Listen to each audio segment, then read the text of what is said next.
আজকে আমি যে রেসিপিটা আপনাদের সাথে শেয়ার করলাম, একটা খুব টেস্টফুল, খুব সুন্দর রেসিপি। শীতকালে বা অন্য কোনো টাইমেও এই রেসিপিটা অনায়াসে করা যায়, আর সপ্তাহে একদিন দুদিন তো খাওয়া যেতেই পারে।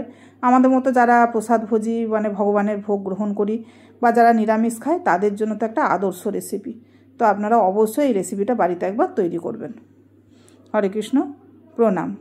আমি সদানন্দিনী মালিনী দেবী দাসী, রাধারানীস কিচেনে আপনাদের সবাইকে স্বাগত। আজ আমি ভগবানের জন্য পনিরের একটা সুন্দর রেসিপি তৈরি করে দেখাবো। তো এই রেসিপিটা তৈরি করার জন্য আমি এখানে ফুলকপি নিয়েছি। ফুলকপিগুলোকে আমি একটু বড় বড় করে বানিয়েছি, দেখতেই পাচ্ছেন একটু বড় বড় আছে।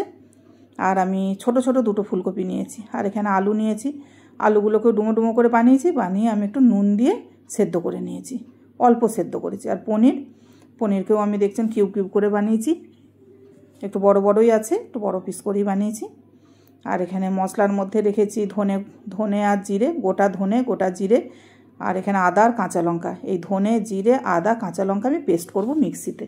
এটা বাটা মশলাতেই এর স্বাদটা খুব সুন্দর হয়। আর ফোড়নের জন্য গোটা জিরে, এলাচ আর দারচিনি, হলুদ, কাশ্মীরি লঙ্কার গুঁড়ো, গরম মশলার গুঁড়ো, হিং, আর টমাটোও দেখছেন ছোটো ছোটো করে বানানো আছে, সরু সরু করে, চিনি আর নুন।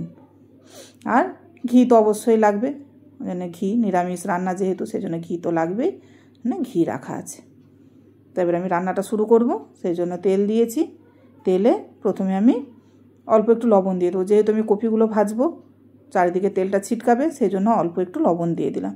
দিয়ে যে কপিগুলো আমি বানিয়ে রেখেছিলাম, কপিগুলো দিয়ে দেবো। দিয়ে মিডিয়াম আঁচে ঢাকা দিয়ে আমি লাল করে এগুলোকে ভেজে নেব, যাতে নরম হয়ে যায়। দেখুন কপিগুলো আমার ভাজা হয়ে গেছে, একদম লাল করে ভেজে নিয়েছি। তো এবারে এতে একটু কালার সুন্দর হওয়ার জন্য মাঝখানটা একটু ফাঁকা করে তেলের মধ্যে আমি একটু হলুদ দিয়ে দেবো। দিয়ে হলুদটাকে একটু নাড়াচাড়া করে ভেজে নেব তেলের সাথে, তাহলে হলুদটার কাঁচা গন্ধটা কপির মধ্যে আসবে না। দেখুন কত সুন্দর কালারটা হয়ে গেল। ওগুলোকে তুলে নিয়েছি, নিয়ে তেলের মধ্যে আমি আলুগুলোকে ভেজে নেব। আলুগুলো আমার সেদ্ধ করা ছিল, এরপর যদি আমি ভেজে নিই তো তরকারিতে যখন দেবো ঝোলের সাথে ফুটলে আলুর গাগুলো ছাড়া ছাড়া হবে, গ্রেভিটাও ঘন হবে, আলুগুলোও খেতে খুব সুন্দর লাগবে। সেই জন্য আমি আলুগুলোকে খুব ভালো করে লাল লাল করে ভেজে নিলাম, নিয়ে এগুলোকে তুলে নেব। তুলে নিয়ে এবারে এই তেলের মধ্যেই আমি পনিরগুলোকেও ভেজে নেব। এখানে অল্প একটু লবণ দিয়ে হলুদ দিয়ে দেবো কালারটার জন্যে, দিয়ে আর পনিরগুলো আমি দিয়ে দেবো।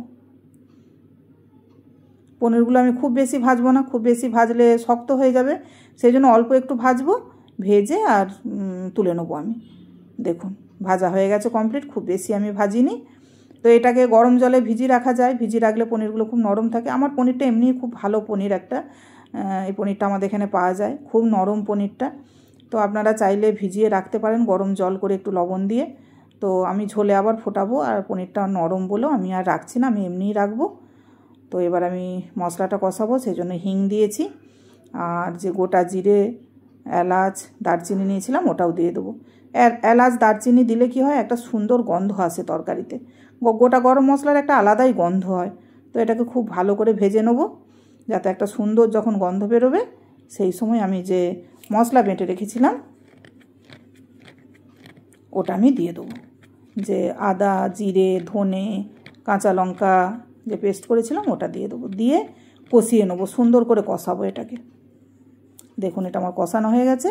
এবার আমি যে টমাটোগুলো নিয়েছিলাম টমাটোগুলো দিয়ে দেবো।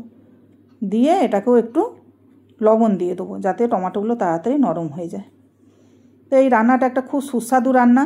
আমরা যারা ভক্ত বা যারা নিরামিষ খাই, আমরা মানে অনেকেই আছেন নিরামিষ খান, তাদের জন্য একটা সুন্দর রান্না। আর শীতকালে তো ফুলকপি খুব সুন্দর পাওয়া যাবে, নরম নরম কচি ফুলকপি, সেইটা দিয়ে পনির দিয়ে এই রেসিপিটা করলে মানে সপ্তাহে 2 দিন 3 দিন তো খাওয়া যেতেই পারে, কোনো অসুবিধে নেই। আর খুব টেস্টফুল রান্না এটা, রুটি, লুচি, পরোটা, অন্য যে কোনো জিনিসের সাথেই খাওয়া যাবে।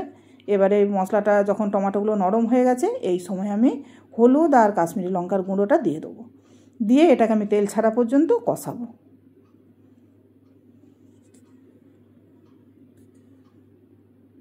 দেখুন তেল ছেড়ে গেছে। এবার আমি অল্প একটু জল দেবো, জল দিয়েও আমি আবার একটু কষাবো। মশলাটা একটু শুকনো শুকনো লাগছিলো, একটু জল দিলাম, দিয়ে আরও একটু কষাবো। দেখুন অনেকটাই কষানো হয়ে গেছে। এবার আমি আলুগুলো দিয়ে দেবো।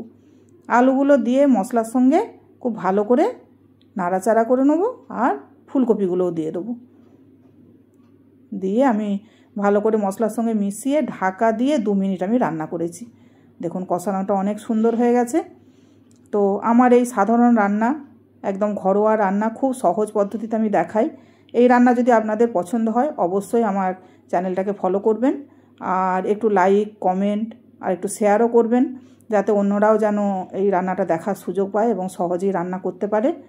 তো এবার আমি এতে জল দিয়ে দেবো। অবশ্যই গরম জল দিতে হবে। আমি জলটা একটু বেশিই দিলাম, কেন আমি একটু রসা টাইপের করব, আর এগুলোকে সেদ্ধও হতে হবে আর একটু, সেই জন্য আমি একটু জল দিয়ে দিলাম বেশি করে। দিয়ে গ্যাসের আঁচটাকে আমি একদম মিডিয়াম করে দেবো, আর ঝোলটাকে একটু টকবক করে ফোটা পর্যন্ত ওয়েট করব আমি। তারপরে গ্যাসটা আমি মিডিয়াম করব। আর লবণ একটু দিলাম যেহেতু জল দিয়েছি, আর চিনিও দিলাম 1 চামচের মতো, যাতে টেস্টের ব্যালেন্স হয়, মানে টেস্ট যেন খুব সুন্দর হয়। খুব সহজ রান্না এটা, যে কেউ এটা করতে পারবে, আর খুব টেস্টফুল, খুব সুন্দর রান্না। মানে যে কোনো দিন খাওয়া যাবে, যে কোনো সময়, রাত্রে বা দুপুরে, যে কোনো সময়ই করা যাবে। রুটি হোক, অন্ন হোক, লুচি হোক, যে কোনো জিনিসের সাথেই এটা খাওয়া যাবে। তো এবারে আমি ঝোলটা ফুটে যেতে আমি এবারে পনিরগুলোও দিয়ে দিলাম। দিয়ে আমি ঢাকা দিয়ে আরও 2-3 মিনিট আমি রান্না করব।